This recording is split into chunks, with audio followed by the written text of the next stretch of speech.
Hey guys, Alec from RaceFix here. Just a quick video this afternoon to talk about something super exciting, but also answer a question I've had a couple of times in the past few weeks, which is, why are you selling Project 86?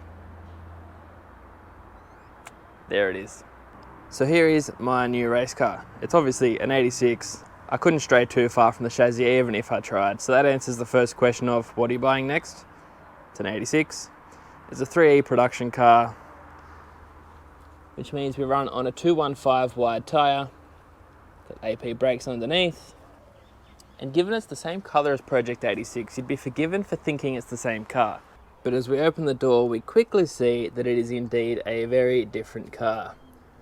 So we've got a full national spec, walled-in roll cage, the same seat out of Project 86. Now the seat that came with the car was beautiful, it's a carbon Kevlar unit, but Steve, who I bought the car off, is a smaller stature dude, and I'm a bit of a unit, so I don't fit in that one, unfortunately. So it's the same seat out of the old car. Got a steering wheel on a quick release, a little radio button, standard cluster, because it is a production-based car. We're allowed to go to a Motec, but that's money I don't have at the moment. Other cool things are, got a cool suit system, which is cool. You might also be able to see out there that this thing's got diff and gearbox coolers for a bit of endurance racing, which should be a bit of fun.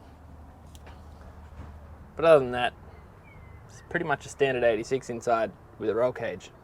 Under the bonnet, the standard equipment continues. Being a production-based category, there's no turbos, factory intake. The intake is free and the exhaust is free. So if you look down there, there is a set of SME 4-to-1 headers, but still a standard intake. We've also got an oil cooler, some catch cans, and a lightweight battery at the back. We've also got MCA reds, and that's about it really. I do miss the side of the turbo here, but that's okay, it's a race car. So I suppose that's it for today. As promised, it was a short one.